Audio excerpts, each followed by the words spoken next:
የተከበራችሁ ውድ ተከታታዮች አላህ ለአንድ ባሪያ ጥሩ ይሻለት እንደሆነ ምላሱ ላይ ሰላዋት ያገራለታል።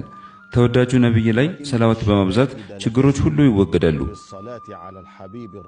ጭንቀቱ እንዲወገድለት፣ ያሰበው ሁሉ እንዲሳካለት፣ ነውሩ እንዲሸፈንለት እንዲሁም ወንጀሉ እንዲማርለት የፈለገ ሰው በረሱል ሰለላሁ ዐለይሂ ወሰለም ላይ ሰላዋት ያወርድ።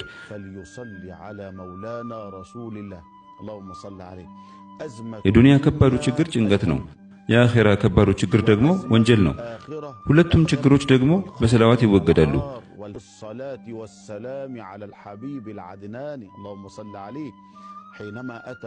አንድ ቀን ኡበይ ኢብኑ ከዓብ ወደ ረሱል ሰለላሁ ዐለይሂ ወሰለም መጣና አንቱ የአላህ መልእክተኛ ሆይ እኔ እርሱ ላይ ሰላዋት አበዛለሁ፣ ከዱዓዬ ውስጥ ምን ያክል ሰላዋት ላድርገው ብሎ ጠየቃቸው። 1/4ኛውን ሰላዋት ላድርገው አላቸው። የአዝካሮቹን እና የአውራዶቹን ሁሉ ሩብ ያክሉን ማለት ነው። ረሱልም ሰለላሁ ዐለይሂ ወሰለም የፈለከውን ያክል አድርግ፣ ብትጨምር ግን ላንተ የተሻለ ይሆናል አሉት። 1/3ኛውን፣ ግማሹን፣ 2/3ኛውን እያለ ሲጠይቃቸው ሁሉም ላይ ረሱል ሰለላሁ ዐለይሂ ወሰለም የፈለከውን አድርግ፣ ብትጨምር ላንተ የተሻለ ነው አሉት።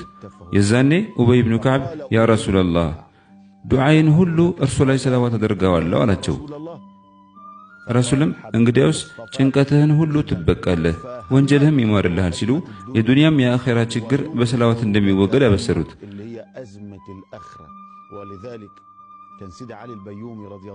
ሰይድና ዓሊ አልበዩሚ በየቀኑ 30,000 ሰላዋት ያወርዱ ነበር። እኛ አሁን እየለመንን ያለነው እኮ ቢያንስ በ24 ሰዓት ውስጥ 300 ሰላዋት አወርዱ እያለን ነው።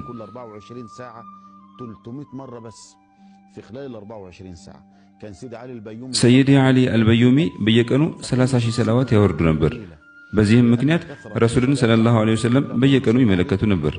ረሱል ሰለላሁ ዐለይሂ ወሰለም ላይ ሰላዋት ማውረድህ በአንተና በረሱል መካከል ሰለላሁ ዐለይሂ ወሰለም ያለውን መጋረጃ ያነሳልሃል።